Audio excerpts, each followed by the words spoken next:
Welcome back. Broward County Commissioner Stacy here at the Tamarack Cafe and Diner in the city of Tamarack at the corner of Nob Hill and McNabb Road, where we see lots of friends and neighbors when we're here. I'm here this morning with Bertha Henry, who is the Broward County Administrator, and again, thank you for being here this morning. I really look forward to this. Not that we don't get to talk often, but a lot of people don't get to hear you talk. The people who watch the workshops, the people who watch the meeting, you're so quiet usually during the meetings because we're all talking that people don't really get to hear, first of all, how calm you are in what can be a very turbulent week. Well, Tuesdays especially are difficult. They're testy, as I said when I first got elected. And having that gosh, I hate to use this sea metaphor, but having that calm hand on the tiller, I think it moves us where we need to go. Wow. So thank you for that. We've been talking about the budget, and we've been talking about Port Everglades, the Broward County Port, and the Broward County Airport, which are both under the authority of Broward County government. Let's go back to the budget just for a little bit. Okay. I recently got an email from someone who said that his taxes were being raised and it's not a good time to raise taxes, and why don't we go to Office Depot for our supplies, because that's where he buys his supplies, and there's a lot of things that I think people don't know about Broward County, and I think that's mostly our fault. I also think that what gets written about us gets spun a lot from the perspective of the writer, but which is one of the reasons I do these things. The budget in particular, we're not raising the millage rate this year. No. What we're doing is there are two millage rates that are enacted by the Board of County Commissioners. There's a general obligation that deals with a lot of the capital program. Voters vote on that. And then the operating millage, which has a little bit of capital, but generally speaking. So what we try to do, particularly in these last couple of years, is balance them out so that at the end of the day, the majority of our residents will not see an increase in their property taxes. And if you do see an increase in your property taxes, it's probably a good sign, because it means that your property values have gone up. But that's what I wrote to him. I said, well, your property value has probably gone up because your millage rate certainly isn't going to, and maybe your city raised its taxes. And most people don't understand that when you look at that tax bill, Broward County is generally about 25% of the bill.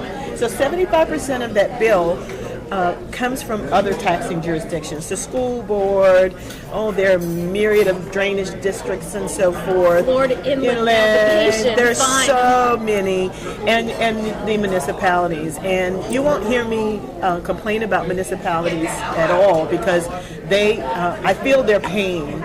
They are experiencing the same sort of pressures that we are. We are all living off of a small property tax base today than we were several years ago.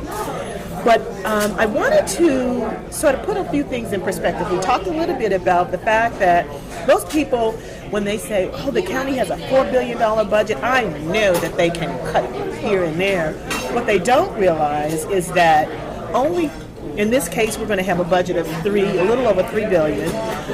Less than a third of that will be the general fund, the programs that are funded from your property taxes. And of that, only less than 70% that support that budget comes from property taxes. And there's some sales taxes and a myriad of other taxes. So tell me what tell people what the other $2 billion. You said, $3 billion, yes. About $900 million. And again, that's your airport, your seaport, your water and sewer operations, any of your federal programs that you perform or services you perform on behalf of whether state or federal government. So those property taxes primarily support 5 operations. By and large, it's law enforcement. Over 50% of every dollar that you pay in property taxes is going to support the sheriff and of the his quarter operations. that Broward County gets for each dollar. Half of that quarter goes to the sheriff, or half of. Well, I'm gonna start with just the general fund operations. Okay. So let's assume that's where your property tax dollars local property tax dollars are going. And that's things like transportation and Human health and services, libraries, and parks. etc. So of that, it's $920 million for the coming budget. So for every dollar that supports that program, over 50 cents goes to the sheriff. Of the 50 cents that he receives, 25 cents goes just to support the jail. So it's by and large your property taxes support public safety. And we work really hard to keep a balance. I mean, I know in some instances you may have some areas where law enforcement could be as much as 70% of the budget. This board has said, look, we want a balanced community. So we work really hard at trying to make sure that we have other programs that sustain our community. So if you assume that 50 cents of every dollar is supports criminal justice, and let's say 8 cents of every dollar supports programs that we are mandated to support from the state government. So the balance, around 40%, supports, by and large, human services is our next largest program that we support.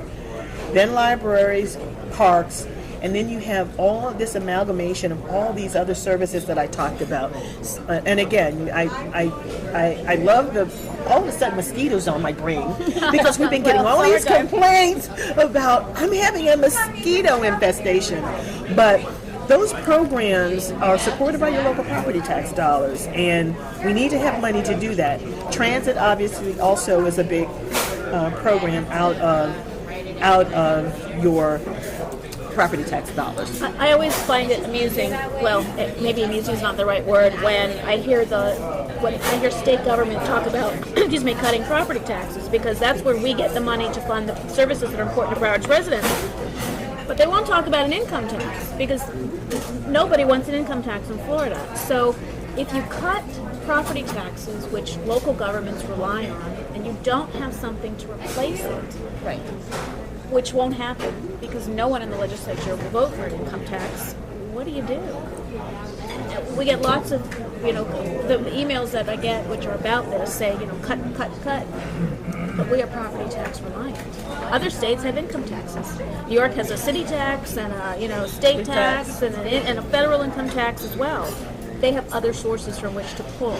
We don't. And I think in many respects, given the tax structure for this state, we do a really good job of managing what we have. And I always tell people, look, when you tell us to cut your property taxes or you pressure the county commission to do that, just understand we're going to get it from some other source if the services are going to continue. So with property taxes, if you want us to cut your property taxes, we'll cut your property taxes. But that means you're going to pay higher fees for everything that you do. And that's not always a good thing. No, and that's how the legislature does it. They do this smoke and mirrors thing where they'll raise fees, user fees, but they'll cut something on one side, but they'll raise your fee. Well, I'm sure you are very much aware of this, but if the state doesn't focus on property insurance, Stacy, I know Stacy.